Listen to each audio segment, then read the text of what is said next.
Good evening. You're watching the news tonight, your daily roundup of all that has happened across India and the world. I'm Ishan Russell, and these are the headlines that we're tracking this evening. After an over month-long election process, counting of votes to be held for 4 states and 1 union territory tomorrow.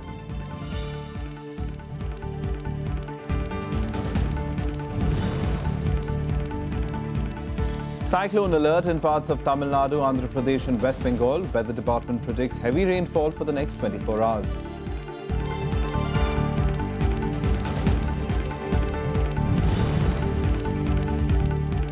"21-member reconstituted Public Accounts Committee meets. BJP demands that Augusta Westland VVIP chopper deal issue should be taken up.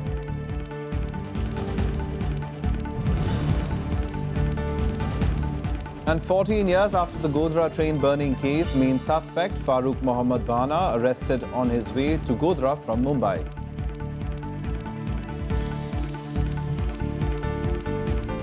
Our top story this evening, counting of votes in the high-stakes assembly elections in West Bengal, Tamil Nadu, Assam, Kerala and Puducherry will start on Thursday morning. The Election Commission has made all preparations for the smooth conduct of the process. Exit polls have, however, predicted a change of government in at least 4 of the assemblies, with the 5th, West Bengal, being tipped to be retained by the Trinamool Congress.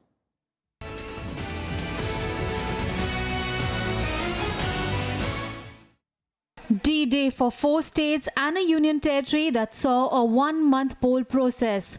Votes will be counted in West Bengal, Tamil Nadu, Assam, Kerala and Puducherry from 8 a.m. on Thursday. This will be half an hour after postal ballots are counted. Clear trends will be available by 11 a.m. while a final picture can be expected by 12 noon. According to the Election Commission, the counting will end by 3 p.m. The process involves a ballot unit being switched on in the presence of senior election officials and counting agents. The result command is then keyed in to get results per machine. Once results are declared, names of the winning candidates will find mention in the Gazette. The Gazette notification will initiate the process to form the next legislative assemblies in the states. So far, exit polls that were shown on television channels on 16th of May show that Assam, Tamil Nadu and Kerala have voted for a change. They are predicting that the BJP will get its first government in Assam, dislodging the Congress. The Congress is expected to lose Kerala, while the DMK has been tipped to regain power by unseating the AIA-DMK. According to the exit polls, only West Bengal is expected to buck the trend by re-electing the Trinamool Congress led by Chief Minister Mamata Banerjee.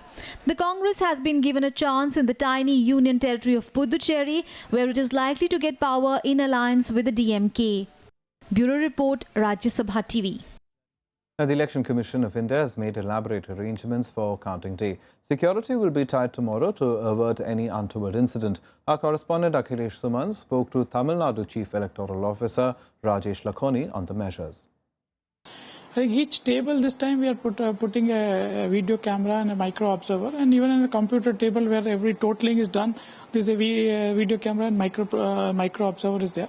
So I think the whole process has been laid out. We have made elaborate security arrangements so that nothing happens. I think the rain has caused some worries, but that also is not a major issue.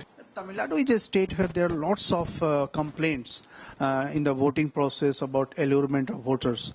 Generally, counting complaints of 2 types. One complaint is that postal ballot are accepted or rejected in favor of one party or other. Or second thing, that independent candidates' vote may get added into some candidates' vote. These two kind of complaints are very generally happens in the past election. We have taken adequate precautions so that these 2 complaints are appropriately addressed. You have completed the voting process, now it is a counting process. So what challenge you have faced? Because there have been lots of complaints in Tamil Nadu about allurements of voters. So how did you manage all those things? We had 2 major challenges. One was that urban voter apathy, that they are not coming out and voting. And second thing was complaints of distribution of money. We had a dynamic strategy in which we kept on changing the strategy as per the situation. And we, to a significant extent, were able to act upon the complaint very fast without wasting any time. We say that our complaint redressal time was reduced from 3 hours to 3 minutes. And we have used information technology very innovatively.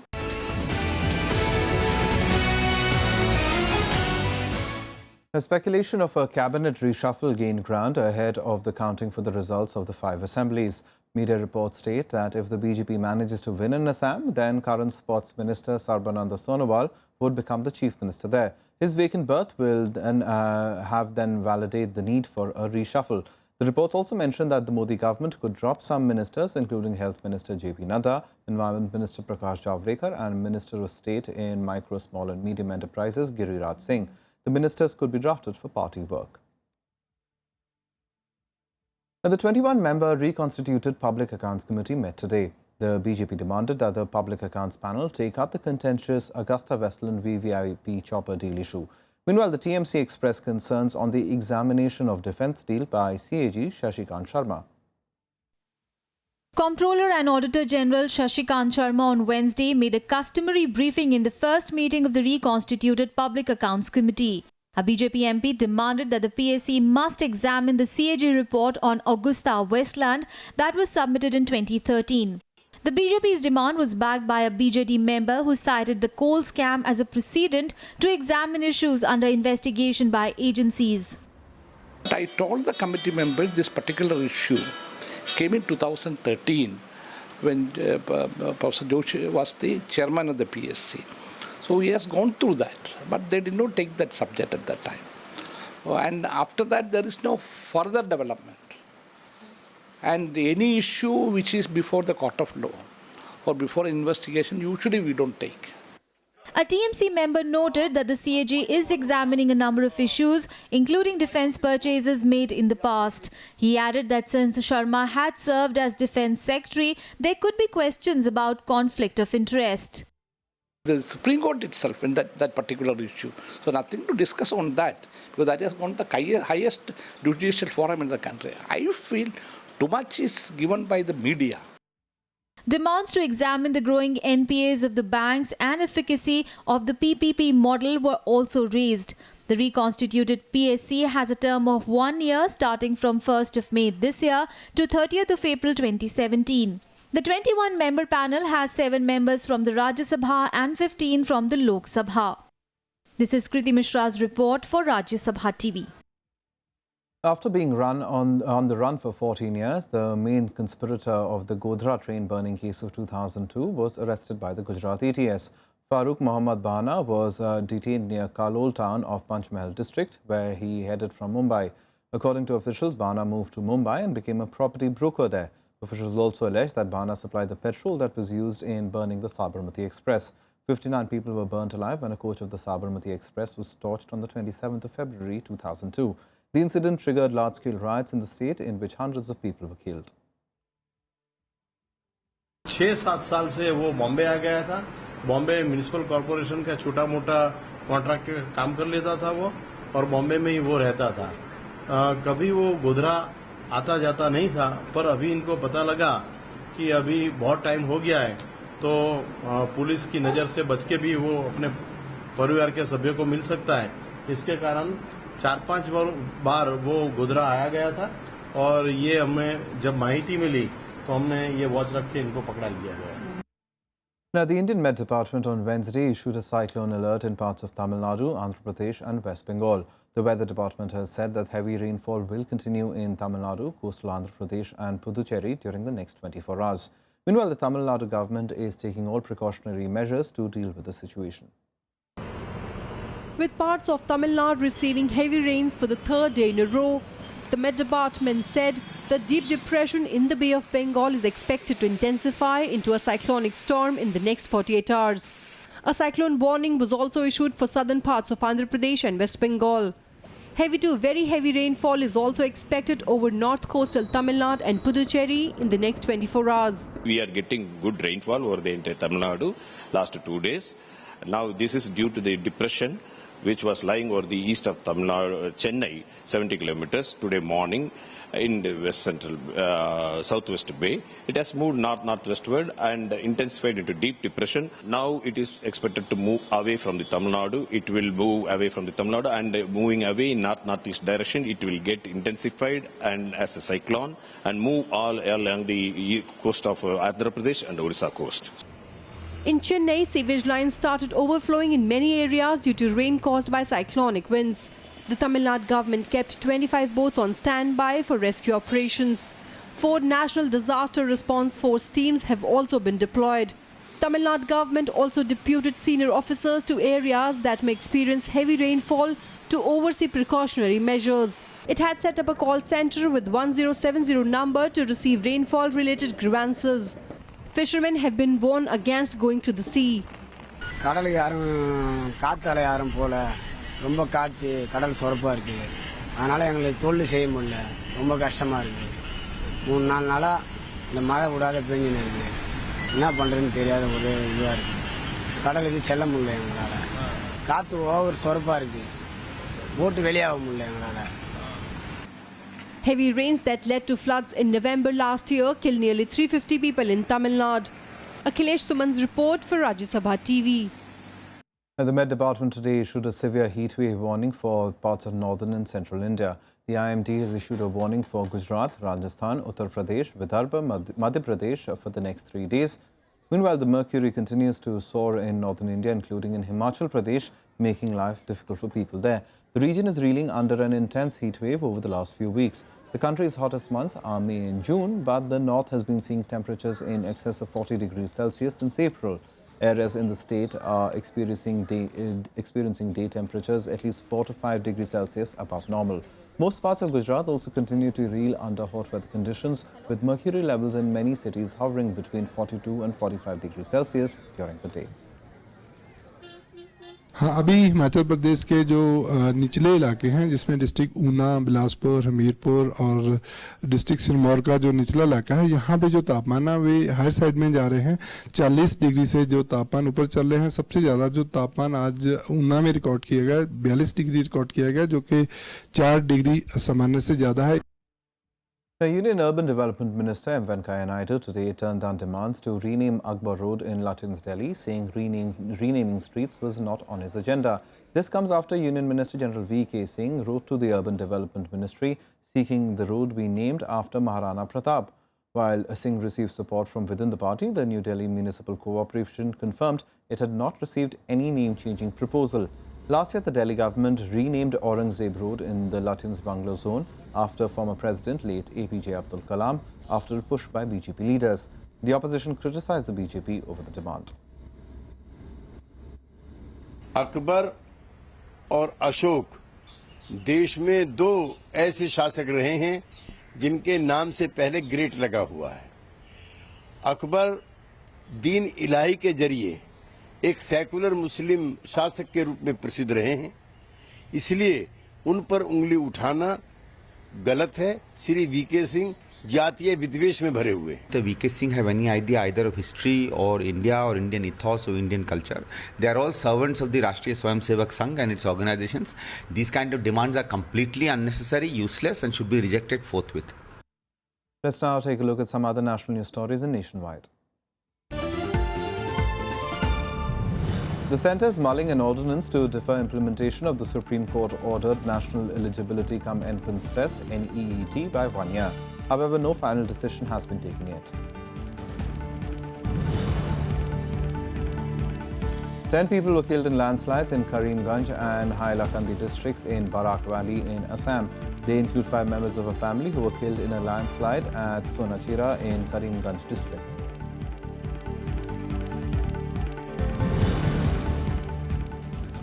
At least 45 children fell ill after consuming a midday meal at a government-run school in Jammu and Kashmir on Wednesday. The incident took place in a village in the Kathua district where children complained of stomachache and vomiting after consuming pulses and rice.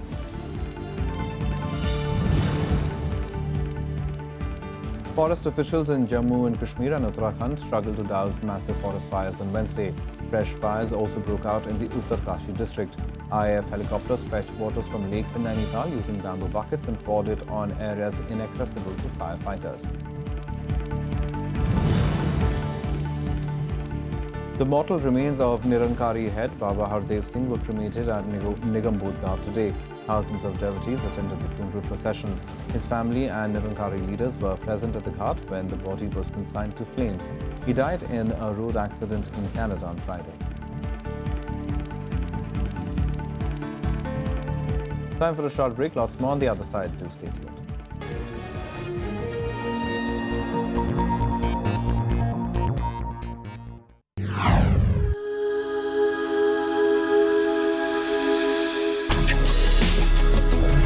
Tales that inspire. Stories of social change. A salute to diversity. Promoting public discourse. Events that motivate. Inspiring the innovative spirit. Watch Rajya Sabha television documentaries on Rajya Sabha television.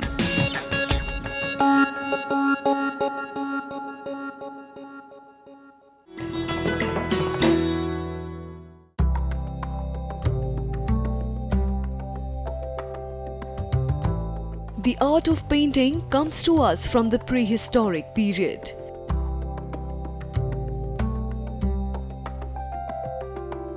Paintings are also a valuable source of information about their age. Like this depiction of the wedding procession of Dara Shikoh. The eldest son of Mughal Emperor Shah Jahan had a Mughal wedding with distinctive Indian elements.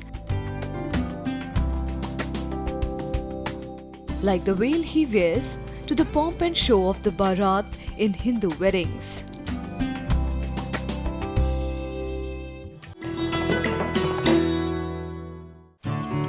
That clock ticked through the night. So much happened as you slept. So much you missed. Wake up to a complete roundup of news from India and abroad. Politics, strategy, business, sports. Keen analysis to kickstart your day. Watch Breakfast News weekdays at 8 a.m. on Rajya Sabha television.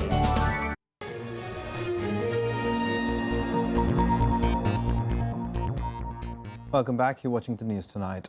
India today successfully test-fired its indigenously developed nuclear-capable Prithvi 2 missile. The short-range surface missile was tested from Chandipur in Odisha. The medium-range missile can carry 500 kilograms to 1,000 kilograms of warhead and is powered by liquid propulsion twin engines. It has a strike range of 350 kilometers. Prithvi is India's first indigenously built ballistic missile. The last user trial of Prithvi 2 was successfully conducted on the 16th of February this year. Now, Apple Inc.'s CEO Tim Cook started off his maiden 5-day visit to India with a visit to the famous Siddhivinayak temple in central Mumbai today. Cook was accompanied by Sanjay Kaul, the head of country operations for Apple, that witnessed its first quarter of dip in sales of its flagship iPhone. Cook met ICICI Bank's managing director and CEO Chanda Kochar and executive directors at a closed-door meeting before flying off to Hyderabad for engagements on Thursday. He is also expected to meet Prime Minister Narendra Modi on Saturday before winding up his visit. Now, China today denied blocking India's bid for a membership in the elite nuclear suppliers group. It claimed that it will work with the members of the 48-nation grouping and advised India to find a solution for India's entry into it. China's Vice Minister for Foreign Affairs said that the issue needs to be deliberated among relevant parties. Earlier this week, China claimed that several members of the group shared its view that signing of the Nuclear Non-Proliferation Treaty was an important standard for the NSG's expansion. Chinese Foreign Ministry spokesman Lu Kang in Beijing has said that not only China but also a lot of other NSG members are of the view that the NPT is the cornerstone for safeguarding the international nuclear non-proliferation regime. The Chinese action is apparently at the behest of Pakistan, which is also seeking an entry into the bloc. India is not a party to the NPT, the international pact aimed at preventing the spread of nuclear weapons, maintaining that it is discriminatory in nature.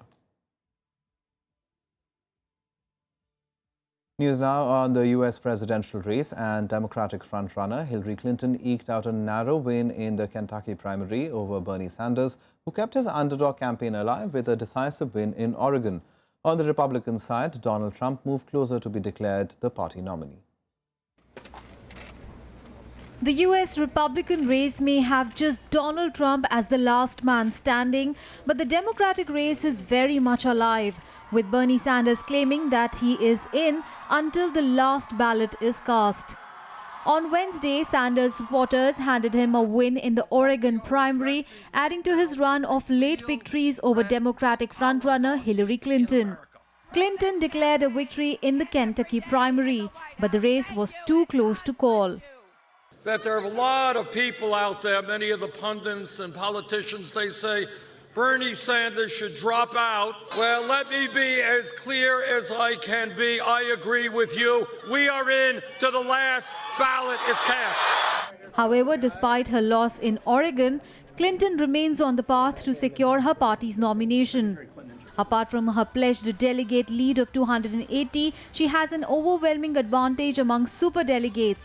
She is only around 100 short of the magic number of 2,383 delegates needed to win the nomination. Despite the rancor between the two Democratic rivals ahead of the National Convention in Philadelphia this July, Clinton is gearing up to facing Trump and the general election contest. Ask yourself, if you have a president of the United States who has put at the center of his campaign his rhetoric about Muslims, how much more difficult will something like that become? How do we put together a coalition to take out ISIS when members of that coalition are majority Muslim nations? So what Trump says about foreign policy is not just offensive, it's dangerous. Meanwhile, Trump won Oregon's Republican primary, the next step on his now seemingly unstoppable journey towards the GOP nomination. With a win, he got 70 delegates out of the 1,237 he needs to formally claim the nomination. The next round of 8 primaries are slated for 7th of June, and Washington, D.C. will host the last primary on 14th of June. Bureau Report, Rajya, Sabha TV. The Republican presidential candidate Donald Trump claims he is open to the idea of holding nuclear talks with North Korean leader Kim Jong-un. In an interview, Trump said he was willing to meet North Korea's leader to discuss its nuclear program. Such a meeting would mark a significant change of U.S. policy towards the politically isolated regime. At the moment, while senior officials in U.S. President Barack Obama's administration are in touch with their counterparts in North Korea, there is no contact at the presidential level. No serving U.S. president has ever met with a North Korean leader. North Korea held nuclear tests in 2006, 2009, 2013 and 16, leading to a series of sanctions by the United Nations. Meanwhile, Democratic frontrunner Hillary Clinton decried Trump's comments, saying his foreign policy made no sense. Some more international news now on Global Buzz. At least 37 people were killed and over 200 are still missing in mudslides in Sri Lanka. 19 more bodies were recovered. After 3 days of torrential rains that triggered floods and landslides, more than 196,000 people have been forced out of their homes.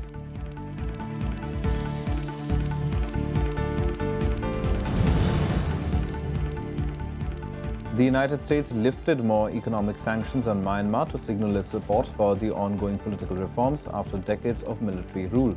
White House spokesman Josh Earnest said revised sanctions against Myanmar are an incentive for the country to continue implementing political reforms.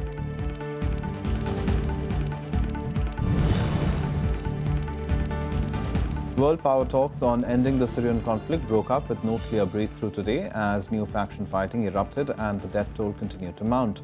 U.S. Secretary of State John Kerry and his Russian counterpart Sergei Lavrov said that Syria contact group they co-chair had agreed to bolster a shaky ceasefire.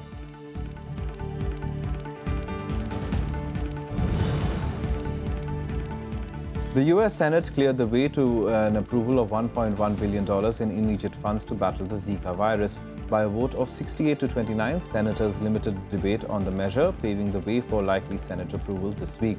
2 other funding approaches failed to get enough support to advance in the Senate. The White House threatened to veto a $622.1 billion Zika bill poised to pass the House of Representatives later this week, saying it was woefully inadequate. Time now to take a look at all the sports stories in Sports Beat. The Wrestling Federation of India have said that it won't allow Sushil Kumar to attend the national camp until the next High Court hearing on the 27th of May. Sushil and his coach met with the WFI officials today in New Delhi, but there were no concrete decisions taken despite the lengthy meeting.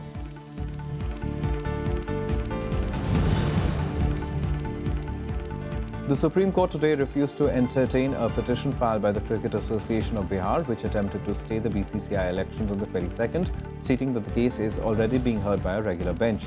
The petition also argued for the implementation of the Lodha Committee recommendations, under which any candidate charge sheeted in a case cannot contest the BCCI elections.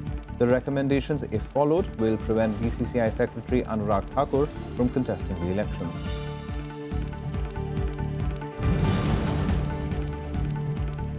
"31 athletes are facing bans from the IOC after testing positive for banned substances during tests conducted on drug samples from the 2008 Beijing Games.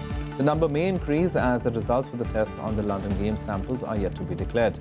The IOC also plans to conduct tests on drug samples from the 2014 Sochi Winter Olympics after allegations of a state-sponsored doping program during the event.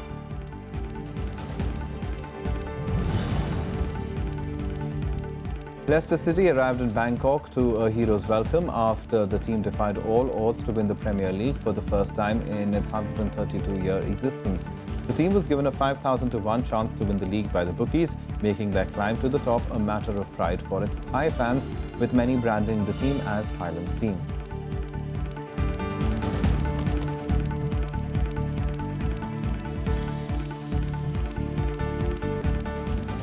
Well, that's the news tonight. Good night.